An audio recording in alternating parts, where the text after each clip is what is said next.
Welcome back, everyone. I hope you're doing amazing. Epimetheus. This is our first video ever of Epimetheus. This is going to be the rise and fall of the Sassanid Persian Empire, a video that's been recommended a few times, and we are finally getting around to it. And we'll say, guys, please leave your video recommendations as always in the comments, or you can join our Discord server in the description below. We have a ton of videos to get through. There's a lot of history. Did you know that? There's a lot of history. And this is part of it. Let's jump right in.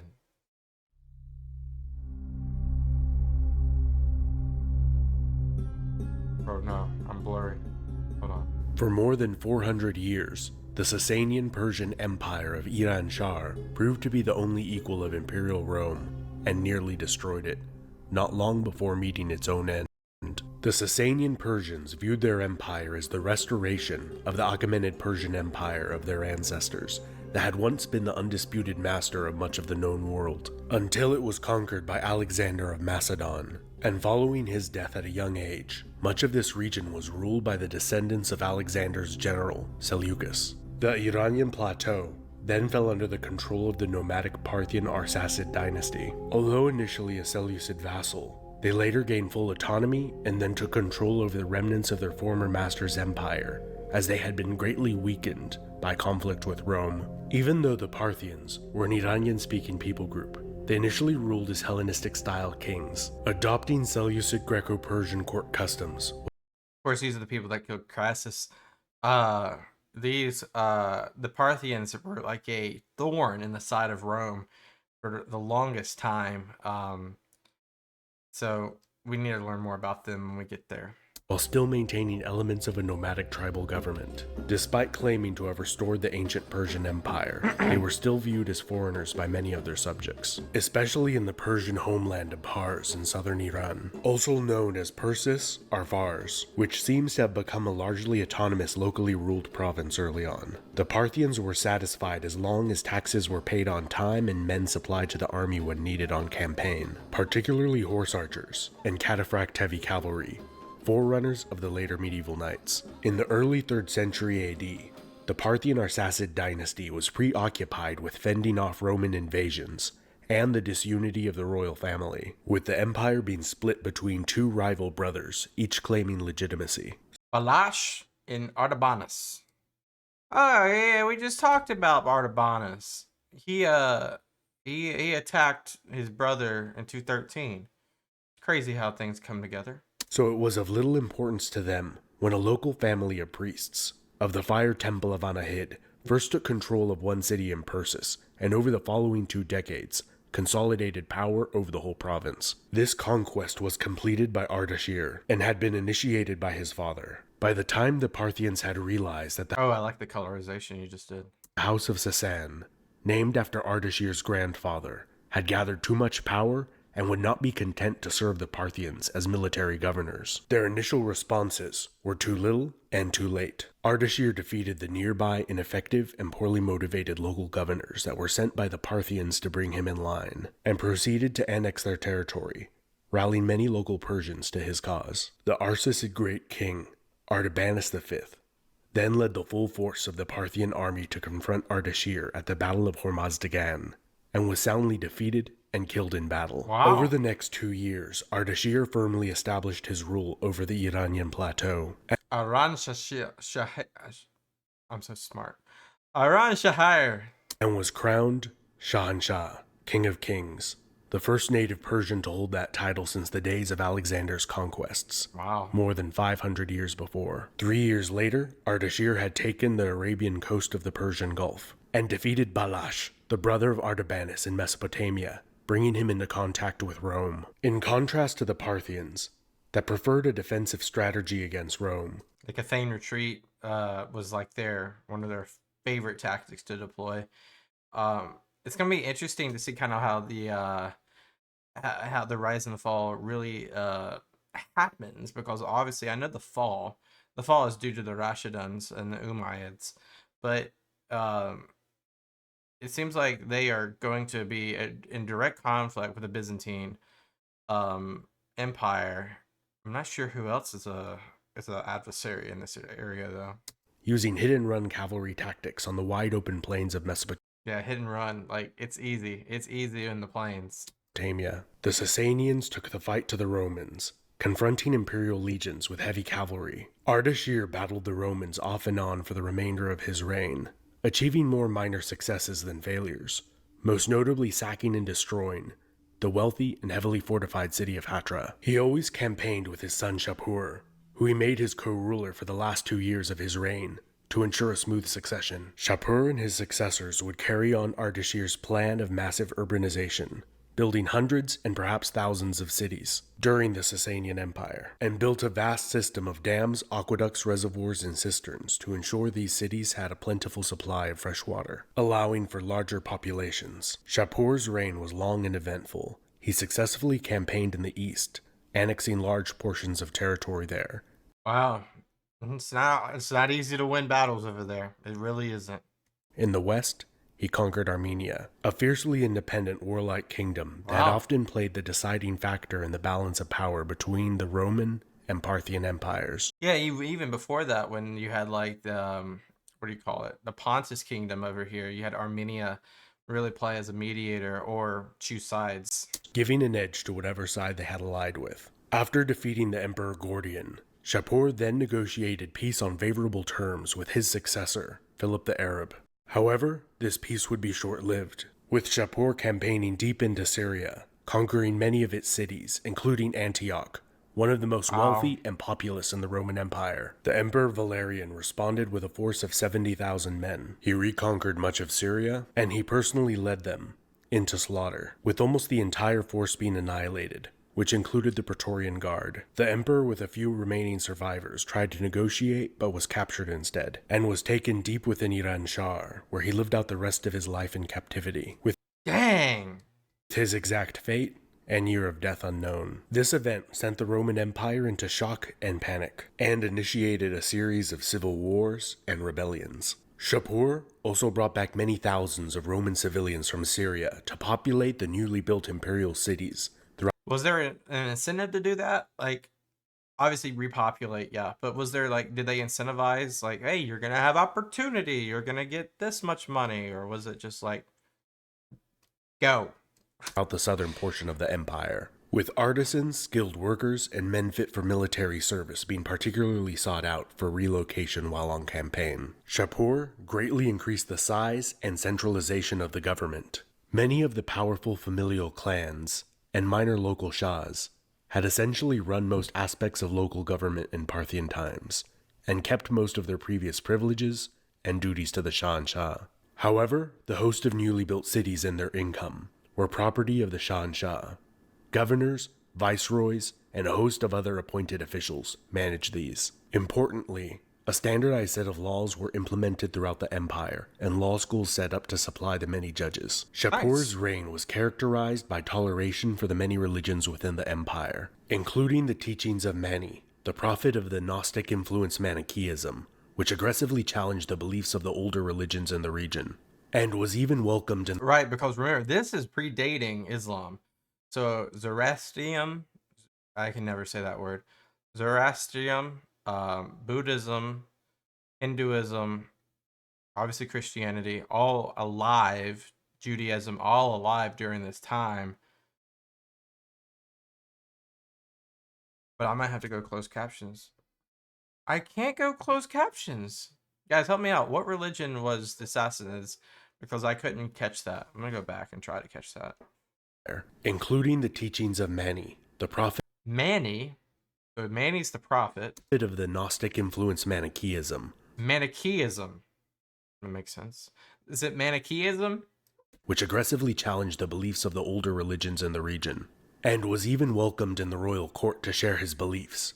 And although seeking to refute the teachings of the fire goddess Devanahid, which Shapur was the high priest, and the ancient Persian Zoroastrian faith, Zoroastrian, which he also widely promoted, Mani was allowed to preach throughout the empire and gain many converts. Shapur appointed Hormizd, widely believed to have been his youngest son, to succeed him to the throne. His maternal grandfather had been a prestigious Parthian noble who was slain by Ardashir, and his appointment in part may have been to please the Parthian nobles who had joined the Sasanian cause a generation before, in addition to him being the most warlike and fiercely loyal to his father during his reign. During the short reign of Hormizd, he widely continued his father's policies, and was regarded as a good ruler. Strident competition between Mani and the Zoroastrian priest Kadir became one of the most hotly contested issues of the day. Interesting. And after Hormizd died of an unknown cause, he was not succeeded by his son, but his brother, Bahram I. Mani was summoned to the court and scolded for not providing any benefit to the empire, and was imprisoned. Dang, and later executed. Wow. Bahram supported the short-lived Palmyran Empire and its empress in her struggle with Rome, but after Rome reconquered the territory, both sides were ready for a peace treaty, and Bahram died shortly after. His brother Narse, the king of Armenia, was passed over for his son Bahram II to succeed him. He was supported by Kadir. It's interesting. You don't see a lot of coins that have more than one profile. I've seen now a few where it's like a family portrait. Wow. Why? I'm not mad about it. It's interesting. Why? In his ascension to the throne, and he fabulously rewarded him in maybe it's to kind of like create security. There is stableness in the empire. There's a family. You have a secession, because secession crises are so rampant. Return, giving him control over all the Anahid fire temples in the realm, with the Shah stepping down as high priest. He also made Kadir the supreme judge of the land, replacing the judges with Zoroastrian priests. In 283, Bahram was occupied with putting down a rebellion by his cousin in modern-day Afghanistan, when the Roman Emperor Carus took advantage of the situation and invaded Mesopotamia. Upon hearing news of the civil war. His campaign was successful, and it is believed he took the Sasanian capital of Ctesiphon for a short while, and was allegedly struck by lightning soon after, causing the Romans to withdraw. Bad omen. Which allowed Bahram to reconquer Mesopotamia. The Armenians then revolted, and defeated 2 attempts by him to retake it. These defeats, along with temporarily losing the capital, severely damaged his reputation.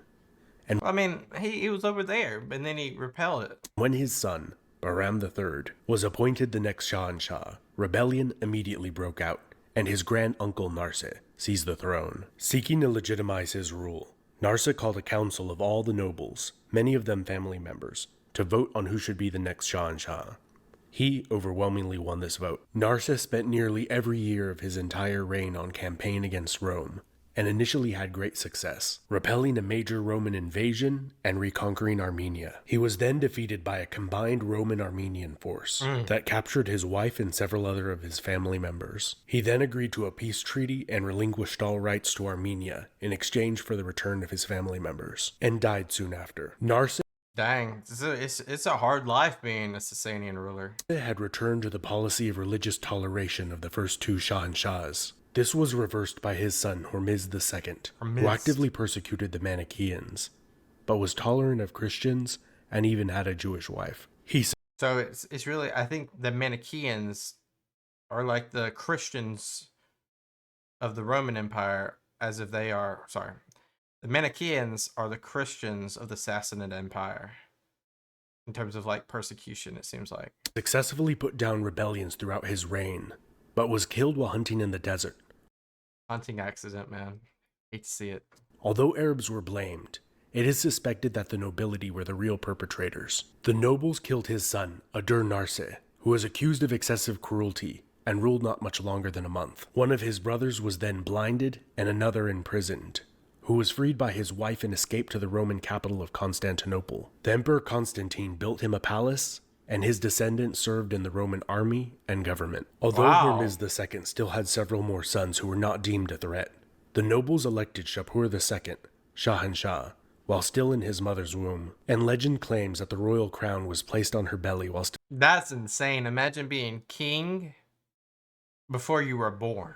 Still pregnant. The long reign of Shapur II is often called the First Sasanian Golden Age. Before he assumed full control of the empire at age 16, A mutually beneficial peace with Rome was maintained, as the Emperor Constantine was busy trying to stabilize an empire that had spent the previous century fighting a constant series of wars with itself, when not at war with the Sassanids. Using the rapidly growing Christian faith as a common unifying factor, Constantine was largely successful. Shapur was militarily successful in the north, south, east, and west of his realm. Nomadic Arab tribes that had raided southern Mesopotamia during Shapur's Notably the Lakhmids. Don't know about them. childhood were dealt with. Many thousands of Arab civilians, rather than being enslaved or slaughtered, were resettled within the Sassanid Empire, along the coast of the Persian Gulf, and also deep within the empire. The Kushan Shahs of the east were brought under more direct Sasanian control. A large supply of Indian elephants was also secured for the army. In the north, Transoxania and the land to its southwest had been inhabited by Iranian-speaking nomadic cultures for millennia. The Turks? Are we closing in on the Turks? This situation changed with successive waves of Asiatic invaders likely related to the Huns. The Zionites and Kittites slaughtered and or absorbed the previous inhabitants of the region. After briefly clashing with the Sasanian army, Shapur convinced them to join his cause and hired them as mercenaries. Can't beat them. Join them. The Kittirite king and his son even joined Shapur's retinue and accompanied him on his campaigns against Rome, with the Romans greatly admiring their battle prowess and fearlessness in battle. In 363, the Roman Emperor Julian invaded Mesopotamia and was killed in a minor skirmish. After an indecisive battle, Rome's next emperor agreed to a humiliating treaty, acknowledging Sasanian authority over Armenia and the other smaller kingdoms of. Dang, they just like, yeah, you guys have that. Wow. Armenia doesn't get a say, do they? The Caucasus Mountain region, and handing over a large sum of gold. Shapur II also widely promoted the Zoroastrian faith throughout the empire and imposed a heavy tax on Christians to discourage the spread of that faith, So it's like a pre-jizya.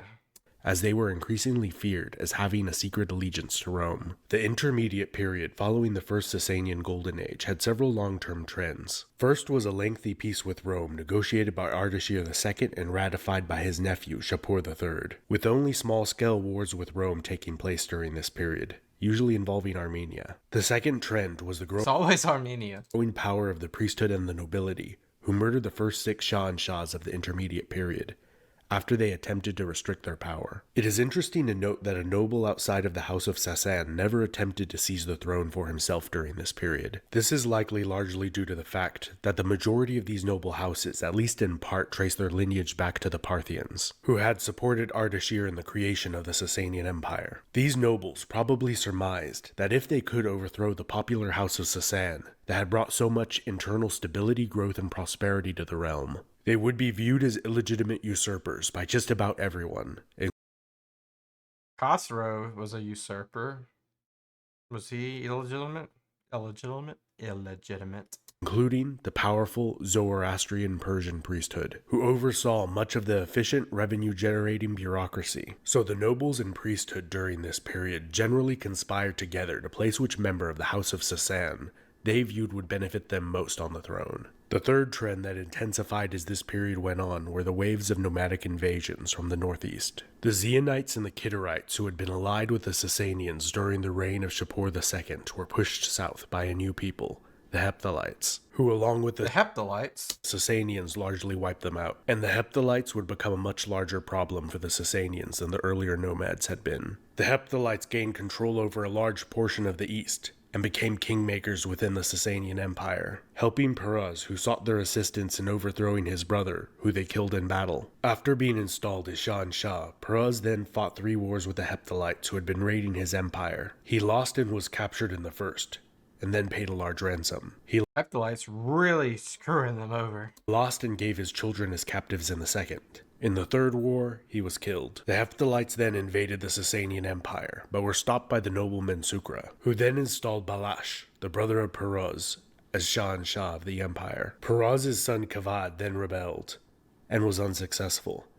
He then rebelled a second time, this time receiving assistance from the Hephthalites, and was successful. He then defeated, captured, and executed the nobleman Sukra, who had placed his uncle on the throne. The Zoroastrian priest Mazdak then came to Kavad's attention, which among other tenets preached the doctrine of redistribution of wealth of the nobility, which Kavad used as a potent tool, promoting and implementing Mazdak's beliefs, and taking away much of the nobility and clergy's lands. The nobility and the clergy did not take too kindly to this, and imprisoned Kavad in the ominously named Fortress of Oblivion, and Fortress of Oblivion? That thing sounds crazy. placed his younger brother on the throne. Kavad then escaped the Damas. fortress prison, the second time he had done so, then went straight to the Hephthalites, who had been his childhood captors. And in exchange for a very large IOU, a very large Hepthalite army accompanied Kavad on a march straight to Ctesiphon, where they surrendered without a fight. Upon returning to power, Kavad reconciled with the noble houses. He would not redistribute their land and give it to the poor as he had previously proposed,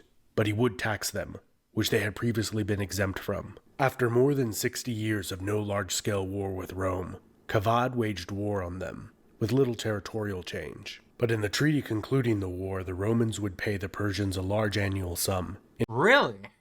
So the balance of power have shifted. in exchange for guarding the Caucasian mountain range, preventing any nomads from making incursions Dang, these nomads really made the Hephthalites and company really made a mark if they're scaring the Eastern Roman Empire. against the Roman Empire from there. In the east, the Hephthalites declined and began to constantly wage war on each other, freeing up the army to wage war against Rome over the province of Caucasian Iberia, which had defected to the Roman Empire. While this war was largely inconclusive, the important trend began of both sides hiring large numbers of Arab mercenaries. Kavad no longer needed the Mazdakites as much Oh yeah, I remember the Sassanids. That really became like a vassal state of the Byzantines. as he did in the past. He slowly distanced himself from them over the years, and later his son Khosrow would execute Mazdak and many of his followers, who supported a rival Mazdakite claimant to the throne to succeed Kavad. Khosrow reinstituted the Orthodox Zoroastrian faith as the state religion, and the priesthood in return granted him the title Ardashir I,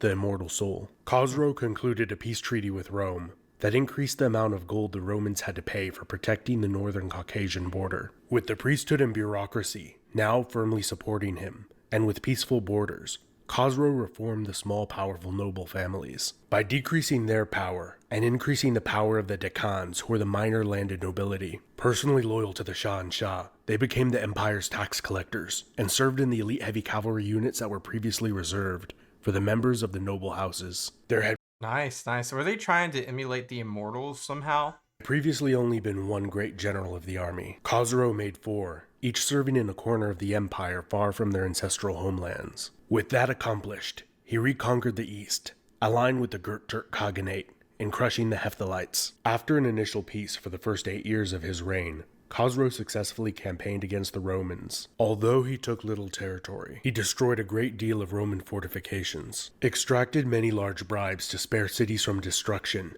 and used that money to entice thousands of unpaid Eastern Roman soldiers into joining the Sassanian army.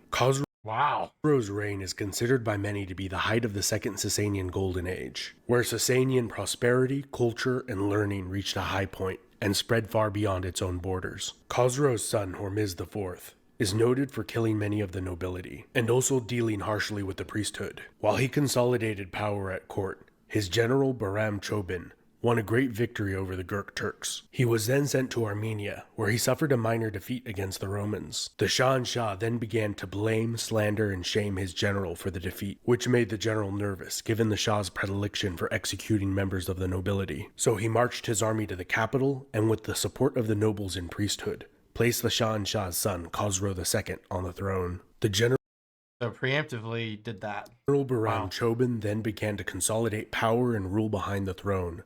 Khosrow, then fearing for his life, fled to Roman territory. He received the help of the Emperor Maurice, who supplied him with an army, which he used to march back to Ctesiphon and overthrow Bahram Chobin, who was of the house of Mihran. He was So the Eastern Roman Empire is helping. Wow. the first Shah and Shah of Iran Shah to not be a family member of the House of Sassan. With the borders of the empire secured, an eternal peace was signed between Rome and Persia, and with both emperors considering each other personal friends, it seemed a new age of peace and prosperity for both empires was just on the horizon. But it would not be. as Maurice was overthrown and executed in an army rebellion. Khosrow II vowed to avenge his dead friend and began a lengthy war that devastated both empires. The Sassanids would conquer the Levant, Egypt, and much of Anatolia. Jeez. And this is, of course, right before the Arab expansionism. Before besieging Constantinople itself, bringing the empire to its greatest extent. After the Persians denied his several proposals for peace, the Emperor Heraclius then implemented a desperate strategy to save the Roman Empire, and attacked Mesopotamia with the bulk of his army, and defeated every army he encountered. Khosrow II was overthrown by his son, who executed him and then sued for peace with Rome, returning to both empires' previous borders. The empire was then consumed with a cavalcade of familial-side and palace intrigue, where no less than 14 different rulers sat on the throne in less than 4 years, which left the empire beleaguered and exhausted by the time of the Arab conquest, which occurred in rapid fashion. The Dabuid dynasty south of the Caspian Sea being the last remnant of the Sasanian Empire to remain unconquered for a few generations. While the succeeding caliphs, their families and army replaced the Shah and Shah and the nobility, the bureaucracy was left largely intact, as it was a robust and efficient machine. So like the people that made the system work. That had been fine-tuned over many centuries, with the Persian bureaucratic administration gaining a great deal of power throughout the Rashidun, Umayyad, and Abbasid caliphates, as they controlled the day-to-day workings of government and the finances of the empire, which over time adopted much of Persian culture as well, which you could watch my video on the history of Islamic Iran if you would like to learn more about that history. This is a great channel we just discovered. Can't wait to learn more. Especially around the Middle East, which is such a blind spot for a lot of Westerners like myself. But more or less, this is a very interesting, chronology of Ardashir, which can also be called the Sassanid Empire. Just look at all the different things that went on, whether it be the wars, the allies, the treaties, the kings, the politics, the bureaucracy, and so forth. This is very, superficial. I think there's a lot of history that we could kind of like dive deeper in, specific years, specific rulers, specific battles. So let me know down below your recommendations. Appreciate this one. I'll see you guys next time. Appreciate you guys as always. Peace out and bye-bye.